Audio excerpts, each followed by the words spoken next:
Greater ఎన్నికల వేడి తీవ్ర స్థాయికి చేరింది. పోటాపోటీ ప్రచారాలు సాగుతున్నాయి. గెలుపు కోసం అభ్యర్థులు ఎత్తులు పై ఎత్తులు వేస్తున్నారు. ఈ నేపథ్యంలో ఎలాంటి అవాంఛనీయ ఘటనలు జరగకుండా పోలీసు శాఖ సన్నద్ధమైంది. ఓట్ల లెక్కింపు పూర్తయ్యే వరకు ఎప్పుడు ఎక్కడ ఎలా వ్యవహరించాలో స్పష్టమైన వ్యూహంతో రంగంలోకి దిగింది. స్థానిక పోలీసులతో పాటు జిల్లాల నుంచి వచ్చే అదనపు బలగాలు బందోబస్తులో పాల్గొంటున్నాయని Hyderabad police commissioner M Mahender Reddy వెల్లడించారు. బల్దియా ఎన్నికల్లో పోలీసుల భద్రత, శాంతియుత చర్యలపై సిపి మహేందర్ రెడ్డితో ఈటీవీ ప్రత్యేక ముఖాముఖి ఇప్పుడు చూద్దాం. గ్రేటర్ హైదరాబాద్లో రాజకీయ వాతావరణం వేడెక్కింది. నామినేషన్ల ఘట్టం ముగియడంతో ప్రచారానికి రాజకీయ పార్టీలు సిద్ధమవుతున్నాయి. అదేవిధంగా అధికార యంత్రాంగం పోలింగ్కు, ఓట్ల లెక్కింపు కూడా ఇప్పటికే దానికి సంబంధించిన ప్రణాళికలు పూర్తి చేశాయి. ఈ నేపథ్యంలో బందోబస్తు ఎలా ఉంటుంది, భద్రతా పరంగా ఎలాంటి చర్యలు తీసుకుంటున్నారు అనే విషయాన్ని Hyderabad police commissioner M Mahender Reddy గారిని అడిగి తెలుసుకున్నాం. సిపి గారు, ఈ పోలింగ్ వరకు అంటే ఓట్ల లెక్కింపు కూడా పూర్తయ్యే వరకు ఎలాంటి భద్రతా పరంగా ఎలాంటి ఏర్పాటు చేశారు, శాంతియుతంగా పూర్తి కావడానికి ఎలాంటి ఏర్పాట్లు చేస్తున్నారు? ఫిబ్రవరి 2వ తారీఖున జరగబోయేటటువంటి జీహెచ్ఎంసీ ఎలక్షన్స్ కొరకు తెలంగాణ స్టేట్ ఎలక్షన్ కమిషన్ వారి ఆదేశాలు, వారు ఇస్తున్నటువంటి గైడ్ లైన్స్, రూల్స్ పాటిస్తూ అవసరమైనటువంటి అన్ని చర్యలను కూడా తీసుకుంటున్నాము. ఎన్నికలు ఒక శాంతియుత వాతావరణంలో, ఒక స్వేచ్ఛా వాతావరణంలో ప్రతి ఓటరు కూడా తనకు నచ్చిన వారికి, మెచ్చిన వారికి ఓటు వేసుకునే విధంగా అనువైనటువంటి ప్రశాంత వాతావరణాన్ని కలుగజేయడానికి హైదరాబాద్ సిటీ పోలీస్ తరఫున మేము అన్ని చర్యలు కూడా తీసుకుంటున్నాము. Time to time election commission ఇచ్చేటటువంటి గైడ్లైన్స్ని అమలు చేస్తూ అందరికీ కూడా ఆల్ పొలిటికల్ పార్టీస్కి ఒక లెవెల్ ప్లేయింగ్ ఫీల్డ్ ఉండే విధంగా ఈ అరేంజ్మెంట్స్ అన్నీ కూడా చేయడం జరుగుతుంది. దాదాపుగా హైదరాబాద్ సిటీలో, హైదరాబాద్ పోలీస్ కమిషనరేట్ ఏరియాలో 4000 పైచిలకు పోలింగ్ స్టేషన్స్ ఉన్నవి. ఇవి 4000 పోలింగ్ స్టేషన్స్ దాదాపుగా 1400 బిల్డింగ్స్లో ఇవి లొకేట్ అవ్వబడ్డాయి అన్నట్లు. కాబట్టి ఈ పోలింగ్ సెంటర్స్ చూస్తే మనం 1400 లొకేషన్స్లో at a time Hyderabad city ఏరియాలో ఈ ఎలక్షన్స్ ఫిబ్రవరి 2 రోజు జరుగుతాయి. కాబట్టి దీన్ని దృష్టిలో పెట్టుకొని అంచెలంచెల భద్రతను దీంట్లో ఏర్పాటు చేయడం జరిగింది. మనకి పోలింగ్ స్టేషన్ లెవెల్లో బందోబస్తు ఉంటుంది. అట్లాగే పోలింగ్ సెంటర్, ఒక బిల్డింగ్కి మొత్తం ఓవరాల్గా సెక్యూరిటీ ప్రొవైడ్ చేయడానికి బందోబస్తు ఉంటుంది. అట్లాగే మొబైల్ పార్టీస్ ఉంటవి, స్ట్రైకింగ్ ఫోర్సెస్ ఉంటవి, స్పెషల్ స్ట్రైకింగ్ ఫోర్సెస్. ఇదే కాకుండా సర్ప్రైజ్గా రైడ్స్ చేయడానికి ఫ్లయింగ్ స్క్వాడ్స్, ఈ model code of conduct implement చేయడానికి అన్ని మల్టీ ఏజెన్సీ అధికారులతో కలిసినటువంటి ఒక ఫ్లయింగ్ స్క్వాడ్స్ కూడా దీంట్లో ఆర్గనైజ్ చేయడం జరిగింది.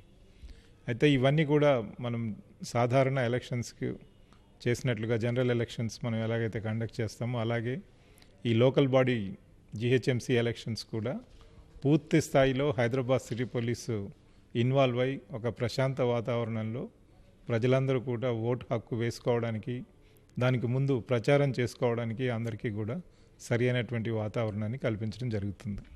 అంటే మీరు చెప్తున్న ఈ భద్రత అంతా ఏర్పాటు చేయడానికి మనకున్న సిబ్బంది సరిపోతుందా, లేక అదనపుగా బలగాలు ఏమైనా తెప్పిస్తున్నారు? మొత్తం ఎంతమంది సిబ్బందిని ఇందులో వినియోగిస్తున్నారు? ఈ 4143 పోలింగ్ స్టేషన్స్ కవర్ చేయడానికి, అట్లాగే మిగతా అంచెలంచెల భద్రతని ఏర్పాటు చేయడానికి దాదాపుగా 20,000 మంది పోలీస్ అధికారులు, సిబ్బంది యొక్క రిక్వైర్మెంట్ ఉంది.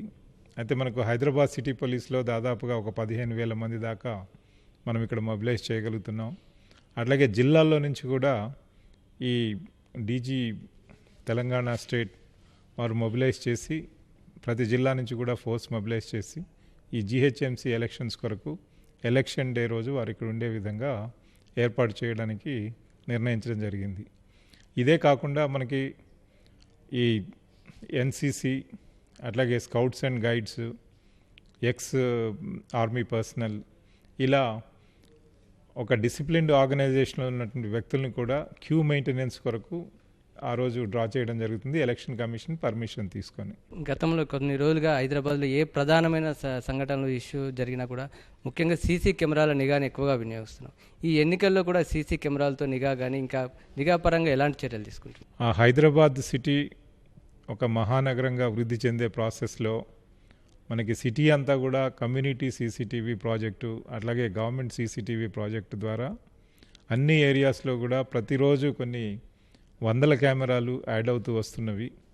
ఈ సీసీటీవీ కెమెరాసు అన్ని ప్లేసుల్లో ఉండడం ద్వారా మనము ఎవరైనా ఎక్కడైనా తప్పు చేస్తే అది రికార్డెడ్గా ఎవిడెన్స్ బేస్డ్గా ఒక నిష్పక్షపాతంగా మనకి సాక్ష్యాధారాలతో లభిస్తుంది. కాబట్టి ఈ సీసీటీవీ కెమెరాలని ఆ నెట్వర్క్ని కమాండ్ కంట్రోల్ సెంటర్కి అనుసంధానం అయ్యాయి. కాబట్టి వాటన్నిటిని కూడా పూర్తి స్థాయిలో మనం వినియోగించుకొని దీంట్లో భద్రతలో భాగంగా దాన్ని వాడుకోవడం జరుగుతుంది. అభ్యర్థులు పోటీపడి ప్రచారం చేసే అవకాశం ఉంది కాబట్టి ఆ సందర్భంగా ఉద్రిక్తతలు కానీ కొంచెం వాతావరణం వేడిగా జరగకుండా ఎలాంటి చర్యలు తీసుకున్నారు? అదేవిధంగా రాజకీయ పార్టీలకు అభ్యర్థులకు ఏమైనా ఆంక్షలు ఏమైనా ఉన్నాయా? ఈ ఎలక్షన్స్లో ఈ అన్ని పోలింగ్ స్టేషన్స్లో కూడా ఎక్కడైతే కీన్ కంటెస్ట్లు ఉన్నాయో అట్లాగే గతంలో గత ఎలక్షన్స్లో ఎక్కడెక్కడైతే గొడవలు జరిగాయో అట్లాగే మనకి మిక్స్డ్ పాపులేషన్స్ ఉన్నాయో గొడవలు జరిగే అవకాశం ఉందో వాటన్నిటిని కూడా దృష్టిలో పెట్టుకొని సమస్యాత్మక ప్రాంతాలని చెప్పేసి ప్రాబ్లమాటిక్ ప్లేసెస్ అని ఐడెంటిఫై చేయడం జరిగింది. వాటితో పాటుగా సమస్యాత్మక పోలింగ్ స్టేషన్స్ లొకాలిటీస్ ఐడెంటిఫై చేసి అక్కడ ఎక్స్ట్రా ఫోర్సు తర్వాత స్పెషల్ ఫోకస్డ్ అటెన్షను అట్లాగే టెక్నాలజీ ద్వారా సర్వేలెన్స్ ఇవన్నీ కూడా మౌంట్ చేసి ఇరు వర్గాల మధ్య ఎక్కడా కూడా ఘర్షణ అనేది జరగకుండా అందరూ కూడా ప్రశాంత వాతావరణంలో క్యాన్వాసింగ్ చేసుకుని ప్రజలందరూ కూడా వాళ్ళ ఓటు హక్కుని ఒక స్వేచ్ఛాయుత వాతావరణంలో నిర్భయంగా ఓటు వేసుకునేందుకు అనేక రకాలైనటువంటి చర్యలను తీసుకుంటున్నాము. గతంలో ఎన్నికల సందర్భంగా నేరాలకు పాల్పడినవారు ఎన్నికలకు సంబంధించిన కేసుల్లో ఉన్న వారిపైన ప్రత్యేకమైన నిఘా ఏమైనా పెడుతున్నారు? వారిని బైండ్ ఓవర్ లాంటి చర్యలు ఏమైనా తీసుకుంటున్నారు? ప్రతి ఎలక్షన్లో కూడా తీసుకున్నట్లుగానే ఈ ఎలక్షన్లో కూడా మనకి ఎలక్షన్ రోజు ఎలక్షన్ ముందు అంటే pre polling period post election ఈ మూడు పరిస్థితుల్లో కూడా ఎవరైతే వైలెన్స్కి పాటుపడే అవకాశం ఉందో గతంలో ఎవరైతే అలాంటి సంఘటనలకు పాల్పడ్డారో అక్కడ ఉన్నటువంటి లోకల్ పరిస్థితులకు అనుగుణంగా దాన్ని అసెస్ చేసి అట్లాంటి ఎవరైతే సమస్యాత్మకంగా మనకు మారుతారు అనుకునే వాళ్ళపైన ఈ బౌండ్ ఓవర్ కేసెస్ పెట్టడం జరుగుతుంది. దీంతో పాటుగా వాళ్ళ యొక్క మూమెంట్స్ కూడా ఎప్పటికప్పుడు వాచ్లో ఉంచి వారు ఎలాంటి ఇన్సిడెంట్స్కి పాల్పడకుండా ప్రశాంత వాతావరణానికి భగ్నం కలగకుండా అన్ని చర్యలు కూడా హైదరాబాద్ సిటీ పోలీస్ తరఫున తీసుకుంటున్నాము. ప్రతి ఎన్నికల్లో కూడా అంటే ఓటర్లను ప్రలోభ పెట్టడానికి ఒత్తిడికి గురి చేయడానికి ప్రయత్నాలు జరుగుతుంది. ప్రధానంగా మద్యం పంపిణీ డబ్బు పంపిణీ ఎక్కువగా కనిపిస్తుంది. ఈసారి కూడా అలాంటి పరిస్థితి కనిపిస్తుంది. కాబట్టి దీన్ని నిరోధించడానికి ఈ పోలీస్ శాఖ నుంచి ఎలాంటి చర్యలు తీసుకుంటున్నారు? ఈ model code of conduct implement చేయడం అనేది చాలా ఇంపార్టెంట్. ఎలక్షన్ కండక్ట్ చేయడంలో ప్రాసెస్లో భాగంగా దీనికి స్టేట్ ఎలక్షన్ కమిషన్ చాలా డీటెయిల్డ్ గైడ్ లైన్స్ ఇవ్వడం జరిగింది. అట్లాగే ఈ ఫ్లయింగ్ స్క్వాడ్స్ అని చెప్పేసి ఈ చెక్ పోస్టులు అని చెప్పేసి వీటిని అన్ని డిపార్ట్మెంట్స్ వారిని కూడా దాంట్లో ఇన్వాల్వ్ చేసి ఈ చెక్స్ అనేవి ఆర్గనైజ్ చేస్తూ ఈ ఎలక్షన్ రిలేటెడ్ వైలేషన్స్ ఏమీ జరగకుండా ఈ మోడల్ కోడ్ ఆఫ్ కాండక్ట్ కంప్లీట్గా అమలయ్యే విధంగా చూడడానికి వీలుగా ఎలక్షన్ కమిషన్ ఆధ్వర్యంలో వారి గైడ్లైన్స్కి అనుగుణంగా ఇవన్నీ కూడా పనిచేయడం జరుగుతుంది. దీంట్లో భాగంగానే మనకి ఈ మల్టీ డిపార్ట్మెంట్ టీమ్స్ ఏవైతే ఫ్లయింగ్ స్క్వాడ్స్ ఉన్నాయో అవి ఆల్రెడీ పనిచేస్తున్నవి. దాంతోపాటుగా మనకి ఆ రోజు చెక్ పోస్ట్స్ తర్వాత మిగతా రకాలైన అంశాలను కూడా మనం ఎలక్షన్ ముందు ప్రవేశపెట్టడం జరుగుతుంది. పోలింగ్ రోజు బందోబస్తు వ్యూహం ఎలా ఉంటుంది? గతంలో కొన్ని ప్రాంతాల్లో రిగ్గింగ్ ఇతరుల ఓట్లు వేసినట్టు వార్తలు వచ్చాయి. ఇలాంటి పరిస్థితి రాకుండా ఎలాంటి చర్యలు తీసుకుంటారు? ఎలక్షన్ పోలింగ్ రోజు ఆ రోజు ఎలాంటి అవాంఛనీయ సంఘటనలు జరగకుండా అట్లాగే ఎలక్షన్ రిలేటెడ్ మాల్ ప్రాక్టీసెస్ జరగకుండా పోలీసు శాఖ ఎలక్షన్ అథారిటీస్కి చేదోడు వాదోడుగా ఉంటూ ఈ పోలింగ్ ప్రిసైడింగ్ ఆఫీసర్స్ ఎవరైతే ఉన్నారో పోలింగ్ స్టేషన్లో అట్లాగే వారి యొక్క సిబ్బంది వారందరికీ కూడా ఫుల్ ప్రొటెక్షన్ ఇచ్చి అక్కడ ఉన్నటువంటి అధికారులు స్వేచ్ఛ వాతావరణంలో ప్రతి ఓటర్ ఐడి కూడా చెక్ చేసి ఎవరికి ఏ ఓటర్కి అయితే హక్కు ఉందో అతనే ఓటు వేస్తున్నాడు అని చెప్పేసి నిర్ణయించే విధంగా దానికి కావాల్సినటువంటి సెక్యూరిటీ అరేంజ్మెంట్స్ అని కూడా చేయడం జరుగుతుంది. సో ఎలక్షన్ అధికారులు అనే వాళ్ళకి ప్రొటెక్షన్ ఇస్తూ వాళ్ళ ద్వారా ఎలాంటి మాల్ ప్రాక్టీసెస్ జరగకుండా పోలింగ్ స్టేషన్లో ఆ రోజు అన్ని జాగ్రత్తలు చర్యలు తీసుకోవడం జరుగుతుంది. ఈ మొత్తం ప్రక్రియలో తుదిఘట్టం ఓట్ల లెక్కింపు. అంటే చాలా కష్టపడి రాజకీయ నాయకులు కూడా చాలా తీవ్రమైన ఉత్కంఠలో ఉంటారు కాబట్టి ఆ రోజు వాతావరణాన్ని పూర్తిగా తమ అదుపులో ఉంచుకోవడానికి, పూర్తిగా ప్రశాంత వాతావరణాన్ని నెలకొనడానికి ఎలాంటి చర్యలు ఉంటాయి? Counting distribution centres, counting centres ఏవైతే ఉన్నాయో వాటికి అన్ని చోట్ల కూడా ఎలక్షన్ కమిషన్ గైడ్లైన్స్ ప్రకారము ఈ స్టేషనరీ బందోబస్తు, అట్లాగే ఆర్మ్డ్ గార్డ్స్, అక్కడ సీసీటీవీ కెమెరాస్, అట్లాగే representatives of the political parties వారి ఏజెంట్స్ని పెట్టుకోవడానికి అన్ని చర్యలు కూడా తీసుకుంటున్నాము. దాంట్లో భాగంగా మనకి కౌంటింగ్ రోజు కూడా ఈ సాధారణ ఎలక్షన్స్ రోజు కౌంటింగ్ జరిగినప్పుడు ఎలాంటి అరేంజ్మెంట్స్ అయితే చేస్తామో జనరల్ ఎలక్షన్స్లో, అలాగే ఈ లోకల్ బాడీ ఎలక్షన్స్లో కూడా ఇక్కడ కూడా మనకి లా అండ్ ఆర్డర్ మెయింటైన్ చేయడానికి, అక్కడ ఎవరు కూడా ఎలాంటి అవాంఛనీయ సంఘటనలు పాల్పడకుండా ఉండడానికి,